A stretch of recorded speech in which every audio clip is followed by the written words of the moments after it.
In this lecture, we will discuss how to determine the regularity of rhythms. Normally, the heart beats in a regular rhythmic fashion. The distance between consecutive P waves and QRS complexes should be the same. In other words, the distance of the P to P interval and the R to R interval will be constant throughout. And in such cases, we call this a regular rhythm. Okay, so if you look here, we have our P to P interval from one P wave to the next P wave, and then we also have our R to R interval. Okay, this is our QRS complex, and this is our R wave, the first positive deflection after the P wave, and here's our next R wave. Okay, so that distance we call the R to R interval. Okay, and what we're saying during regular rhythms, those intervals are constant throughout.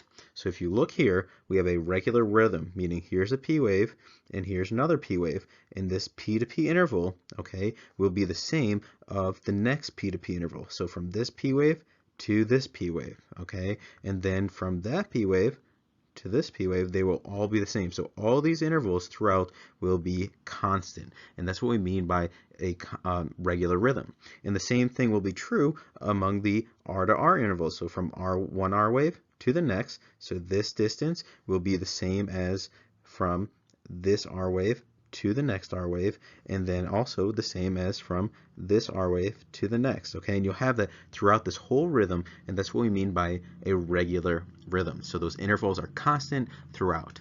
Now, typically we'll use the R to R intervals because the R waves are much more easier to see than picking out those P waves, because sometimes they can be small or hard to make out. Okay, and you can see the R waves are quite tall in amplitude, so they're easy to use. Now, practically speaking, you can use calipers if you have them to measure out the intervals, or you can simply take a piece of paper and mark off those intervals and then follow it throughout to see if you have a constant intervals, the R to R intervals. Okay. Now, if the distance between these intervals is not constant, we call this an irregular rhythm, and these are generally considered abnormal. So now we're talking about intervals not being constant. Okay, so if you look here, you'll notice here's one R wave to the next R wave. Okay, and then we have one that follows it. So all these intervals are constant, and then notice the ones that follow. This R wave to the next is much longer. Okay, and from here to here, notice that these intervals from this portion here is longer than that initial early portion. Okay, and we call that an irregular rhythm. All right, the same thing holds true down here. Notice from this R wave to the next, this is different from the next one, from this R wave to here. So we constantly have different R to R intervals throughout this, and we call these irregular rhythms. So if you get an irregular rhythm, you now have to figure out if it's regularly irregular or irregularly irregular. So what do I mean by this? I mean that even though all the intervals are not constant throughout, is there at least some regularity that you can find to that irregular rhythm? If so, it would be considered regularly irregular. Okay, so let's look at this. All right, and we can see that in this rhythm here. So let's just erase some of these. So right now we're looking at these irregular rhythms, okay? And now we're trying to figure out if it's regularly irregular or irregularly irregular, okay? So notice our R to R intervals. This one, okay, is the same through here, all right? And this one to there. And then we have changes, okay? But these R to R intervals are all constant throughout, all right? So we have the initial portion is the same R to R intervals, all right? And then that latter portion has same intervals, okay? And this is something sometimes you can see in what's called sinus arrhythmia, okay? And this is usually normal variation due to the respiratory cycle, okay? So what you see here is an irregular rhythm because the intervals are not constantly throughout, as we saw up here, although there is some regularity to it. So we call that a regularly irregular rhythm. Okay, now if there's no regularity to the rhythm at all, we would call that an irregularly irregular rhythm. And the most common irregularly irregular rhythm is atrial fibrillation, or AFib. All right, and we can actually see that down here.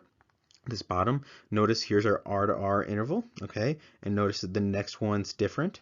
All right, and then the one following it is different as well. And you can see that throughout you'll have these different R to R intervals constantly varying in duration. There's no regularity to this whatsoever. So we call this an irregularly irregular rhythm, okay? And one example of it, the most common, is atrial fibrillation, or AFib.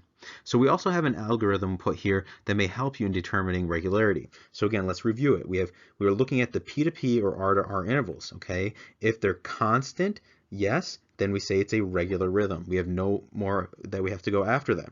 However, if there is some irregularity to it, okay, as in no, we have to look at, is this pattern or is this rhythm, is there any regularity to that irregular rhythm at all, okay? If there is, then we call that a regularly irregular rhythm, okay? And we talked about sinus arrhythmia as an example. If there's not, there's just all these complexes are not regular at all, we call that irregularly irregular, okay? And we mentioned AFib as one of the most common causes of irregularly irregular rhythms. All right, let's go over what we discussed before we end here. I hope this is starting to make sense. So again, regularity, we're looking for constant R to R intervals. If they're constant throughout, we call that a regular rhythm. If there is some, if it's not constant throughout, but rather irregular, if you have some regularity to the overall rhythm, we call that regularly irregular. If there's no regularity to it whatsoever, and you have these R to R intervals that are just changing in duration throughout, we call that irregularly irregular, okay? And use that algorithm if it'll help you. Well, that's the end of this lecture. We discussed how to determine the regularity of rhythms. I hope you learned something.